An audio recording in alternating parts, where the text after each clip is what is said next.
मैंने सन 1984 में पायनियर से अपना पत्रकारिता का जीवन आरंभ किया।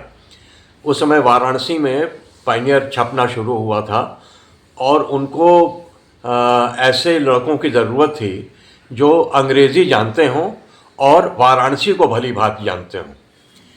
तो मेरा चूँकि ग्रेजुएशन में अंग्रेज़ी विषय रहा, तो मैं गया तो एक छोटा सा मेरा टेस्ट हुआ। मैं थिएटर से भी जुड़ा हुआ था, तो उन्होंने मुझसे कहा कि तुम वाराणसी के थिएटर पर कुछ लिख के ले आओ, मैं उसको देखूंगा। मैं लिख के ले गया, वो उनको ठीक लगा।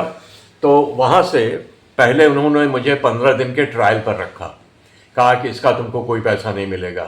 15 दिन ट्रायल होने के बाद फिर मैं ट्रेनी जर्नलिस्ट के तौर पे आया। उसमें मुझे डेस्क पे भी काम करना पड़ा, फिर मुझे रिपोर्टिंग में भी काम करना पड़ा। फिर धीरे धीरे फिर मुझे उन्होंने रिपोर्टिंग की तरफ रखा। तो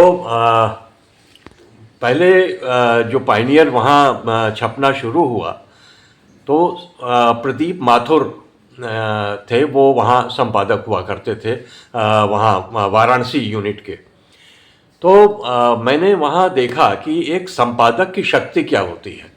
अब तो मैनेजिंग एडिटर का ज़माना आ गया है, वही मैनेजर भी है, वही संपादक भी है, वही एडवर्टाइजमेंट देख रहा है। तो मतलब जाहिर सी बात है कि जो एडवर्टाइज़र आपका होगा, जो आपको लाखों करोड़ों रुपया दे रहा है, उसके खिलाफ आप थोड़ा सा नहीं बोलेंगे, नरम रहेंगे उसके प्रति। लेकिन पहले संपादक स्वतंत्र होता था।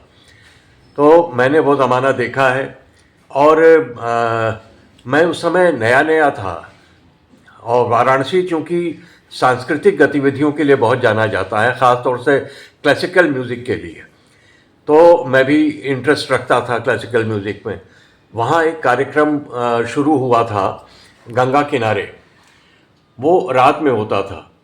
तो संपादक जी ने एक क्वार्टर पेज, 4 कॉलम की एक जगह छोड़ के मेरे लिए पेज पे रखी जाती थी।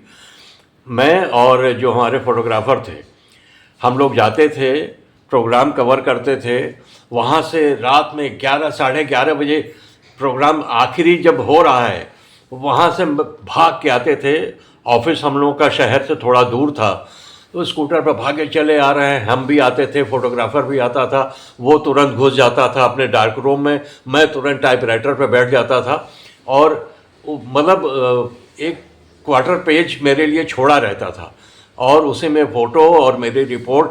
मतलब एक ये था कि आओ तुरंत बनाओ और तुरंत लिखो। तो अब 1 बजे पेज छूटने का टाइम रहता था। पता चला मैं 11:30 बजे वहाँ से भागा, 12 बजे प्रेस पहुँचा और फटाफट लिखा। एक ये चैलेंज था।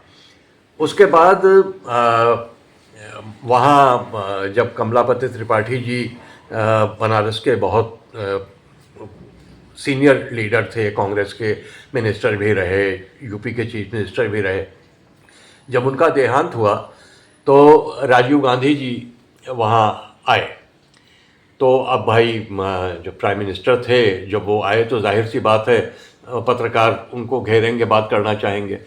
वहाँ कोई ऐसा माहौल नहीं था, कोई ऐसी जगह नहीं थी जहाँ प्रेस कॉन्फ्रेंस हो सके। तो एक कमरे में वो एक कुर्सी पे बैठ गए और हम सारे लोग वहीं ज़मीन पे बैठ गए, और बिल्कुल मतलब शेक हैंड डिस्टेंस पे जैसे कहते हैं, उनसे बैठ के बातचीत हुई। एक वो एक्सपीरियंस था, प्रधानमंत्री एकदम आपके सामने बैठा है। फिर प्रयागराज में आए तो यहाँ एक बार यहाँ इंजीनियरिंग कॉलेज का कॉन्वोकेशन था, तो उसमें APJ अब्दुल कलाम साहब आए। APJ अब्दुल कलाम साहब जो हैं, उन्होंने अपना लिखा हुआ, प्रेसिडेंट थे चूँकि, तो वो उनको लिखा हुआ भाषण उनका था, तो वो सर्कुलेट नहीं हो पाया। PIB ने वो पत्रकारों को वो बांटा नहीं, कॉपी उसकी। और उनका एक्सेंट जो है वो साउथ इंडियन था। वो साउथ इंडियन अंग्रेज़ी में वो टकाटक टकाटक टकाटक वो बोल के निकल गए। अब जो हिंदी के पत्रकार यहाँ के थे, उनका सर के ऊपर से निकल गया।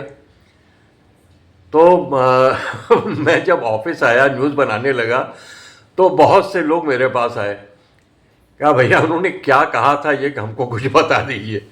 तो फिर उसको बताया मैंने। और मैंने ये देखा कि आकाशवाणी के यहाँ एक पत्रकार थे, सुनील शुक्ला जी। उन्होंने भी, चूँकि वो हिंदी के थे, लेकिन वो चूँकि इतने सीनियर जर्नलिस्ट रह चुके, उन्होंने और मैंने, हम दो लोगों ने ही उनके भाषण का जो क्रस्ट था उसको समझा था। और उनके पास भी लोग गए पूछने के लिए, मेरे पास भी लोग आए। तो इस तरह से ये था। और एक आध ये मैं आपको बताऊंगा, जब वीआईपी इलेक्शन टाइम में बड़े बड़े नेता आते थे, उनकी मीटिंग होती थी, तो कभी शहर से दूर होती थी, कभी शहर में होती थी, तो पत्रकारों की दीर्घा बनी रहती थी। तो मैंने ये एक बना लिया था, भाई फोटोग्राफर को तो जाना ही पड़ेगा फ़ोटो खींचने के लिए। मैं जो आखिरी लाउड स्पीकर लगा रहता था, मैं वहाँ खड़ा रहता था, क्योंकि आके तुरंत न्यूज़ बनाना रहता था। अगर मैं पत्रकार दीर्घा में जाके बैठूंगा तो वहाँ से निकलने में बहुत टाइम लग जाएगा। तो मैं जो आखिरी लाउड स्पीकर जो यहाँ लगा रहता था पब्लिक के पीछे, मैं वहाँ से खड़ा होके वो नोट कर लेता था। और जैसे ही भाषण ख़त्म हुआ, जय हिंद हुआ, जय भारत हुआ, मैं तुरंत स्कूटर उठा के वहाँ से भाग के ऑफिस आता था और फटाफट न्यूज़ बनाना शुरू करता था। तो बाद में जब ये टीवी पत्रकारिता शुरू हुई और चैनल्स लाइव दिखाने लगे, तो फिर तो आपको वहाँ जाने की भी ज़रूरत नहीं है। सारा भाषण जो है आपने ऑफिस में बैठ के टीवी पे देख लिया और वहीं से बैठ के आपने न्यूज़ बना लिया। तो ये धीरे धीरे ये चीज़ें ख़त्म हुई, लेकिन वो माहौल जो वहाँ होता था वो आपको टीवी पे बैठ के आप उसको डिस्क्राइब नहीं कर सकते। जो भीड़ है, जो हल्ला होता है, तो वो चीज़ अब धीरे धीरे कम होती जा रही है।